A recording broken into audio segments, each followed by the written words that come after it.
Hi, Professor Santiago. I've watched a video on YouTube. That video lasts 40 minutes and it was made by the Professor Martin Hilbert. He's a famous professor of linguistics and is very famous on internet too. And I'd like to share with you some aspects about the video. So let's get started.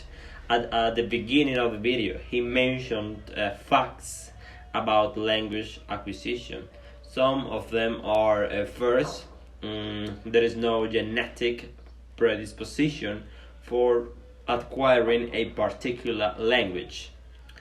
Let's say that a baby that is born in America will learn English, obviously, and a baby that is born in Russia will learn Russian at the same speed as the American baby. It means that all human languages are equally easy to understand, no matter if it is Chinese, Portuguese, French. All human languages are equally easy to acquire as a first language. You know that the old discussion between what is innate and what is learned is moved to the linguistic fields, and it seems that the only thing that is clear and sure is that the ability to acquire a first language must be developed in the first 5 years of life. Also, the professor speaks about the cognitive capacity of bilingual people.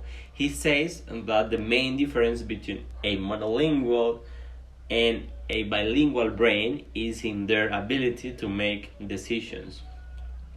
It is not that some are smarter than others, but that they develop a different set of skills. For example, bilingual brains or bilingual people develop cognitive abilities that allow them to adapt to changes in the tasks they are developing. This is because our brain is constantly choosing the language in which we can express ourselves. Then the professor starts speaking about usage-based language learning theory, and this approach says that we learn a language, structures and words by using language and by understanding the language that other people use. So it's essentially a first language acquisition theory. And also it has other applications on second language learning. This approach or this theory argues that kids start to develop the cognitive skills necessary for language acquisition between the ages of 9 and 12 months. These cognitive skills, along with opportunities to connect language with experience, are all they really need to acquire their mother tongue. Next, we have the nativist position or review approach.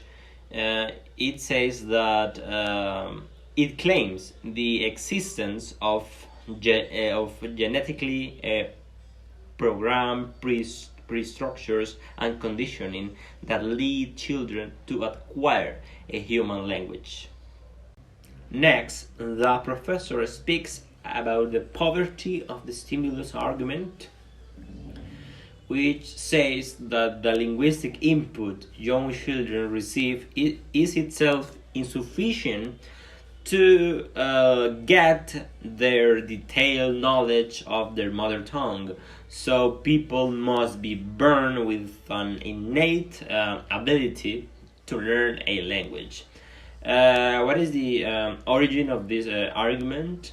The main proponent of this controversial theory has been the linguistic Noam Chomsky, who introduced the expression stimulus poverty. This argument is also known as the projection problem and Plato's problem. Um, the stimulus poverty argument has also been used to reinforce Chomsky's theory of universal grammar. This idea that all languages have some principles in common, for example, a verb and subject. So there is a fight between a stimulus poverty and behaviorism. The concept contrasts with the behavioral idea that children learn language through rewards. When they are understood, their needs are met, and when they make mistakes, they correct themselves.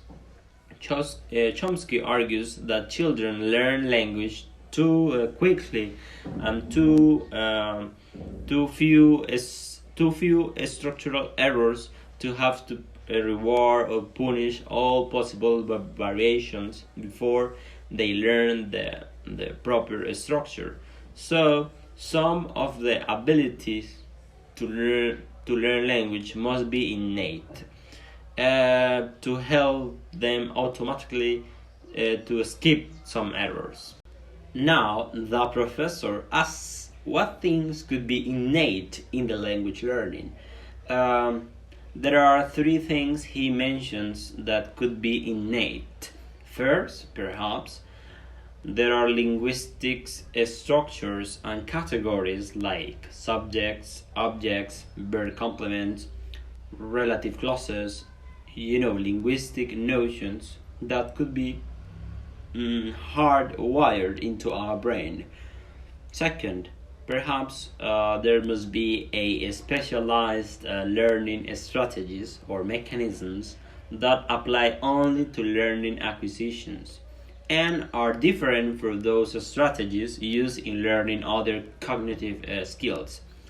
Third, is probably that we have general cognitive abilities that underlie not only language learning but also learning in others' domain.